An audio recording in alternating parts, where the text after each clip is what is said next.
Shalom warga kerajaan, apa kabar? Well, kami berharap dimanapun Anda berada, Anda tetap memiliki pengharapan yang pasti terhadap Tuhan. Kita ketemu lagi dalam program Life Talk, a meaningful conversation about life. Dan kali ini kita ada dalam seri Melek Finansial. Kita akan bahas satu istilah yaitu wealth creation, yang kalau disederhanakan adalah berbagai usaha kita, berbagai cara kita untuk menghasilkan income. Seperti yang kita tahu, pandemi COVID-19 ini merubah banyak hal ya, berdampak pada ekonomi juga. Banyak yang kehilangan pekerjaan, banyak juga yang harus beralih fungsi, beralih profesi dari satu pekerjaan ke pekerjaan lainnya. Atau malah banyak yang merubah cara bekerjanya. Nah, seperti apa obrolan kita kali ini dan apakah sesungguhnya kita sudah tahu apa itu pekerjaan atau malah sebaliknya kita hanya melakukan pekerjaan rutinitas tanpa makna?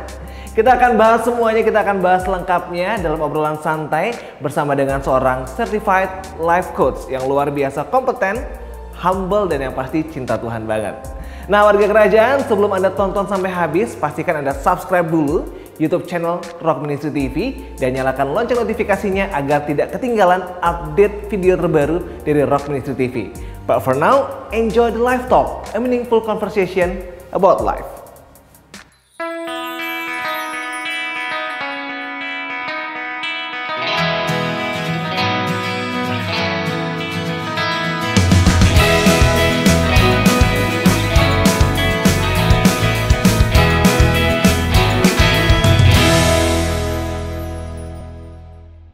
Warga kerajaan, seperti yang sudah saya sampaikan tadi, di Live Talk episode kali ini kita ada dalam seri Melek Finansial. Dan kita akan ngobrol banyak mengenai wealth creation. Seperti apa?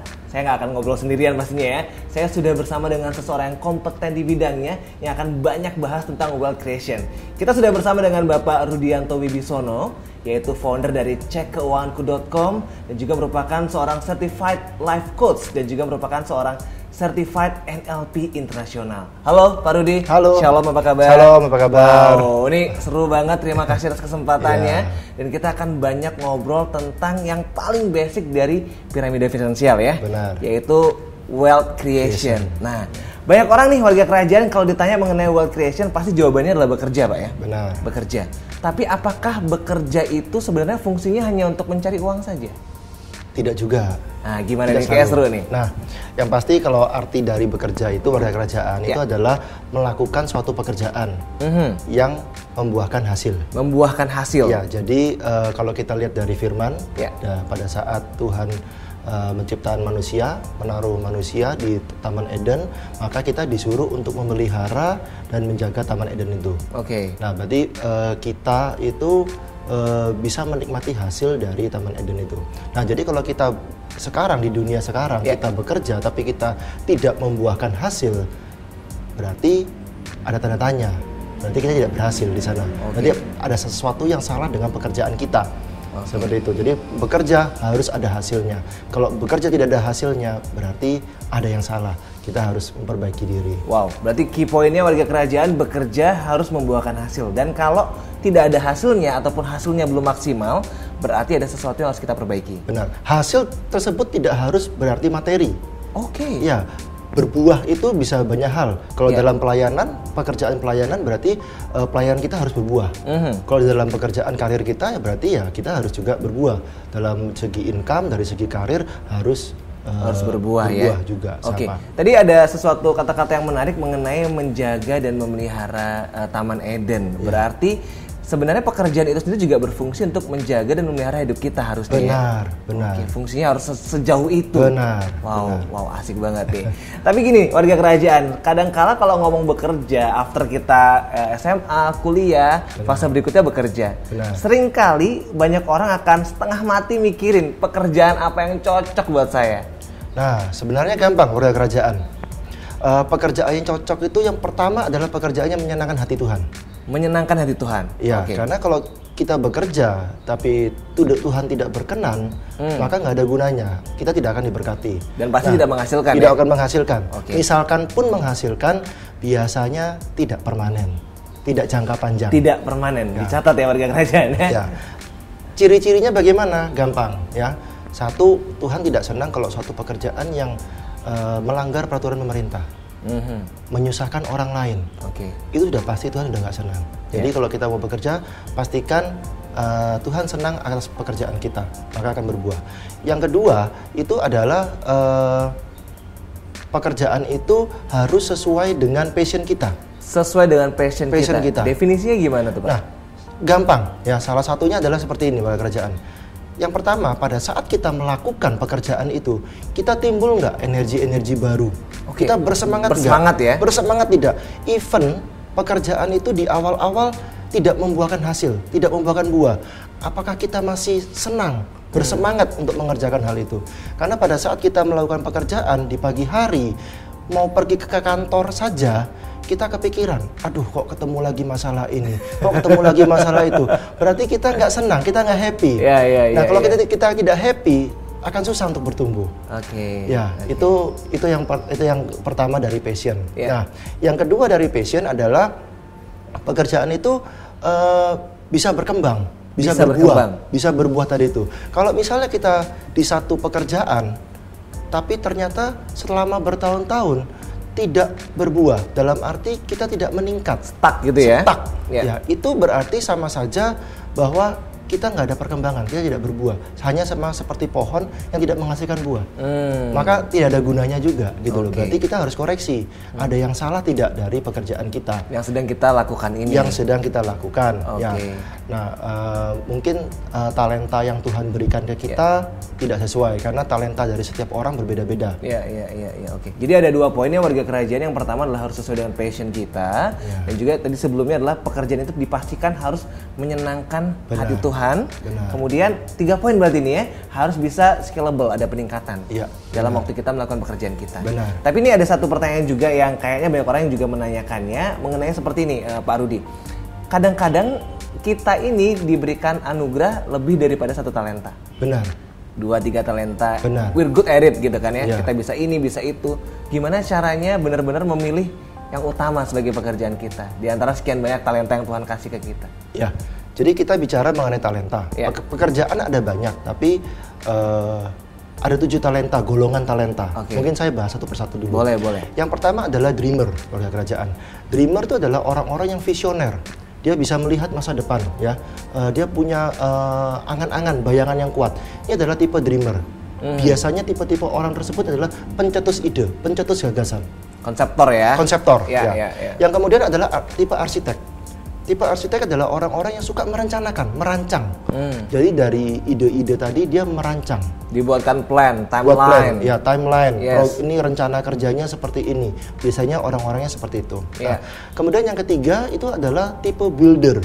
Tipe builder itu adalah tipe orang-orang yang membangun dari rancangan-rancangan yang sudah ada. Tipe builder ini biasanya dia tidak bisa membuat vision, tidak bisa merencanakan, tapi dia hanya bisa menjalankan apa yang sudah dirancang. Ini tipe-tipe just do it gitu ya? Just do it. Pokoknya ada idenya, ada rencana kerjanya, saya lakukan, jalanin. Ini tipe builder. Kemudian tipe berikutnya adalah tipe yang namanya harvester. Tipe harvesternya adalah tipe orang yang sifatnya itu lebih banyak ke marketing, penjualan. Jadi di builder, setelah dia builder, saya memasarkan. Tipe-tipe harvester ya? Harvester ini. Tipe berikutnya adalah shaper. Penajam. Shaper. Nah, tipe shaper ini adalah orang-orang yang dia tuh melihat setelah semua proses tadi, 4 tadi dijalankan, dia ini meluruskan, menajamkan lagi. Oh, ada poin-poin ini salah. Biasanya tipe shaper ini cocok untuk orang operasional, terus cocok untuk orang accounting, itu tipe di operation. Di server tadi ya. Dia menajamkan, dia membenarkan kritik, komen gitu ya. Benar. Kemudian ada lagi tipe yang namanya reinvestor. Reinvestor. Nah, tipe reinvestor ini sama, jadi hampir sama seperti konseptor tadi. Cuma apa yang sudah jalan itu dimodifikasi lagi sama dia, disempurnakan lagi. Nah, biasa tipe-tipe orang seperti ini pada waktu ditanya di awal, ada ide nggak? Dia nggak ada. Waktu dreamer pertama dia nggak ada ide. Tapi setelah ada keluar ide-ide dan sudah jalan, sudah ada proses shaper penajaman, diinvest lagi, di reinvestor lagi, baru dia keluarin idenya dia. Nah, jadi dia biasanya itu meningkatkan ide yang sudah ada. Memaksimalkan ide yang sudah ada. Tipe terakhir adalah tipe operator. Nah, tipe operatornya adalah pokoknya saya jalanin deh rutinitas daily sehari-hari. Nah, tipe operator ini adalah tipe yang bisa dibilang daily rutin. Nah, dari setiap talenta itu kita harus tahu posisi kita di mana. Karena kalau kita tipe operator, ternyata kita dimasukkan di tipe pekerjaan yang sifatnya adalah dreamer, kita akan nggak berhasil. Kita wrong person at the wrong place gitu ya. Jadi kita harus tahu dulu kita tipe yang mana, kita bagus di mana, dan kita bisa akan bertahan di posisi yang mana. Karena kalau saya tadi lihat tentang yang operator gitu kan, nggak semua orang ya, itu jangan diremehkan juga karena nggak semua orang bisa dan tahan dengan kegiatan yang berulang-ulang. Ada orang-orang tertentu yang memang ditempatkan untuk hal-hal seperti itu. Betul ya? Betul. Wow. Ini juga nih ada pertanyaan yang menarik nih Pak Rudi mengenai bekerja sebagai karyawan. Di era digital sekarang, globalisasi yang luar biasa, banyak orang kok sekarang rasa-rasanya ngerasa rendah jadi karyawan. Masih asing nggak sih jadi karyawan zaman sekarang? Sebenarnya tidak ada yang salah jadi karyawan. Yang salah itu warga kerajaan adalah jadi karyawan kalau tidak produktif.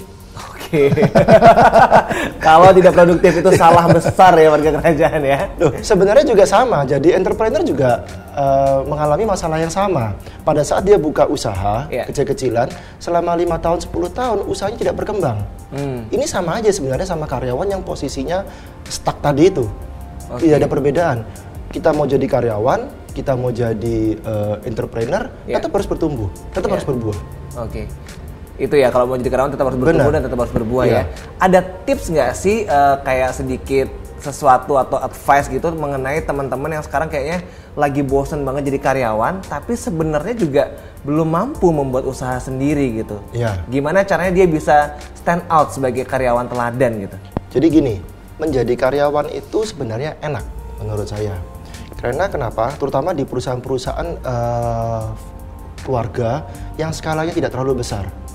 Karena di sana tidak ada batasan-batasan job desk itu tidak terlalu ketat seperti di perusahaan nasional. Justru di perusahaan keluarga ini ya? Ya, menurut saya pribadi. Karena kenapa? Karena di sana kita bisa banyak belajar. Contoh, saya kepala gudang. Saya kepala gudang, kadang-kadang bos kita nawari kita suatu pekerjaan karena posisi tertentu kosong. Coba deh kamu ngerangkap sales sekarang.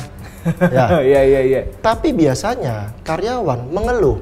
Dia berpikir saya digaji sebagai kepala gudang, kok tiba-tiba disuruh jualan. Double job. Dia mengeluh. Atau kebalikannya, saya sebagai karyawan tiba-tiba saya disuruh ngurusi pengantaran barang misalnya. Kita mengeluh. Tapi justru di sana menurut saya kita jadi banyak belajar. Kepala gudang kita bisa kesempatan untuk belajar sebagai marketing. Itu luar biasa. Seperti itu ya. Menurut saya itu luar biasa walaupun di awal-awal, tapi banyak karyawan justru berpikir ini masalah bagi saya. Saya digaji cuma sebagai sales misalnya. Tapi kenapa kok disuruh nagih? Tapi di sana justru kita bisa belajar. Harusnya ya. Kita belajar proses di area yang berbeda. Nah, di perusahaan keluarga biasanya itu terjadi sering perputaran itu sering. Tapi di sana kita banyak belajar harusnya seperti itu. Karena kita bisa belajar jadi accounting kadang-kadang ya. Terus posisi tertentu kita bisa belajar jadi marketing. Kita juga belajar jadi orang gudang, bagaimana kita kontrol stok. Itu kita bisa belajar semua. Pada saat kita diizinkan Tuhan, di waktunya Tuhan yang tepat, kita siap, kita sudah tahu semuanya. Itu luar biasa. Itu bisa seperti itu ya. Dan kayaknya banyak juga cerita mengenai karyawan yang memang memulai posisinya start dari yang paling kecil. Dan beberapa puluh tahun berikutnya dia jadi head manajer, director. Itu terjadi kah? Terjadi. Nah, ada tipsnya begini. Jadi karyawan itu, warga kerajaan, itu ada 3 tahap. 3 tahap ya? Kita bilang tahapan pertama itu level lah ya, tipe karyawan lah. Tipe karyawan yang pertama itu adalah tipe karyawan rusak total. Rusak total. Ini gimana nih? Karyawan rusak total nih gimana nih? Jadi karyawan rusak total itu adalah karyawan yang suka mengeluh. Disuruh jalan, mengeluh terus. Selalu menentang. Wah, idenya nggak jalan, nggak masuk akal. Wah, ini masalahnya banyak bos. Pasti nggak usah jalan, mending cari ide yang lain aja. Tukang komplain ya? Tukang komplain. Ini tipe pertama. Yeah. Ini biasanya tuh dari total karyawan yang ada tuh mungkin 20%. Ada yang seperti itu? Ada aja yang kayak gini. Ini tipe-tipe gini, tipe yang menghambat ini. Dalam satu perusahaan, bahaya nih. Ya. Yeah. Tipe kedua itu adalah tipe rata-rata. Rata-rata? Tipe rata-rata itu adalah tipe seperti ini. Contohnya gini, kalau disuruh bos, dia jalan. Yeah. Kalau nggak disuruh, dia diam. Ya, disuruh keluar ke lapangan, ada masalah, dia kembali lapor sama bos. Bos, ada masalah di lapangan, bos. Ya, gimana? Bos mikir. Habis bos mikir, bos kasih tahu dia jalan lagi ke lapangan lagi. Nggak jalan lagi, dia lapor lagi ke bos. Bos, ini ada masalah lagi, tadi nggak jalan, gimana bos? Jadi semua dilempar ke bos. Nah, jadi bos yang mikir, dia yang kerjain. Ini rata-rata ya? Ini tipe rata-rata. Begitu bosnya jalan-jalan ke luar negeri, kantor nggak jalan semua. Ini tipe rata-rata, ini paling banyak. Iya. Kalau Anda merasa, nggak usah tersinggung ya. Banyak ya. Warga kerajaan banyak yang seperti itu ya. Ya, tipe rata-rata ini mungkin bisa 60-70%. Oke. Nah, tipe karyawan seperti inilah yang tidak bisa maju. Kerjanya mengeluh, dikasih kerjaan banyak, gaji nggak naik-naik. Ya, dia merasa karirnya stuck. Nggak bisa bertumbuh. Kenapa? Ya, yang karena seperti ini. Karena mentalnya ada seperti itu ya, mindsetnya seperti itu. Ya, nah tipe yang ketiga itu adalah tipe star. Tipe star? Ya, tipe star. Nah, tipe star ini adalah orang-orang jumlahnya sedikit, mungkin cuma 10-20%. Dan orang-orang seperti inilah yang karirnya naik terus. Nah, tipe karyawan seperti ini tuh tipe karyawan yang tidak perlu disuruh bos, jalan. Inisiatifnya ada, tapi juga masih dalam kontrol ya? Dalam kontrol. Dalam kontrol ya? Dalam rambu-rambu perusahaan. Iya. Jadi tipe karyawan seperti ini luar biasa. Bos belum suruh, dia udah jalan. Jadi bosnya happy. Dia seolah-olah tahu sebenarnya isi hati bos sama isi kepalanya bos tuh pengennya seperti apa. Benar. Nah, tipe karyawan seperti ini pada saat dia di lapangan, dia ada masalah, dia langsung cari alternatif solusi. Dia langsung menimbang, dia pulang ke kantor, dia kasih jawaban ke bos. Bos, tadi saya ada masalah seperti ini, sekarang ini sudah saya selesaiin, pertimbangan saya seperti ini, kenapa saya ngambil solusi seperti ini. Bos happy. Misalkan pun ada yang salah, itu nggak sampai ngawur-ngawur banget, karena ada rambu-rambunya sudah. Betul. Nah, tipe karyawan ini tuh yang luar biasa. Nah, dia punya inisiatif, terus dia punya secara kapasitasnya juga bertumbuh. Jadi dia nggak ketergantungan terhadap pimpinan lebih rendah. Nah, tipe karyawan inilah yang akan selalu jenjangnya naik ya? Iya. Wow. Jadi warga kerajaan, kalau Anda sekarang lagi menjadi seorang karyawan dan diiming-imingi sama teman kayak jadi karyawan stuck, bosen, langsung aja jadi entrepreneur, jangan dulu. Mendingan dari sekarang posisi Anda sebagai karyawan, mimpi berikutnya adalah menjadi karyawan tipe bintang yang tadi. Mending ke situ dulu aja sebelum nanti menjadi entrepreneur yang sukses warga kerajaan ya. Seru banget obrolan kali ini mengenai wealth creator wealth creation ya, menjadi karyawan, kemudian definisi yang tepat mengenai pekerjaan. Itu membantu banget warga kerajaan. Dan kalau Anda punya pertanyaan, jangan sungkan-sungkan, bisa komen aja di bawah sini, juga bisa email di sini. Nanti tim dari Live Talk akan bantu untuk menanyakan langsung ke Pak Rudi. Bersedia ya jawab ya, bantu-bantu ya. Oke, kalau gitu kita akan ketemu lagi di Live Talk episode berikutnya. Kita akan bahas mengenai kerja sampingan atau punya kerja sampingan. Seperti apa? Pastinya seru banget. Tetap di Rock Ministry TV dan jangan lupa like, komen, dan juga subscribe dulu Rock Ministry TV. Terima kasih, sampai jumpa di episode berikutnya. Tuhan Yesus memberkati. Tuhan Yesus memberkati.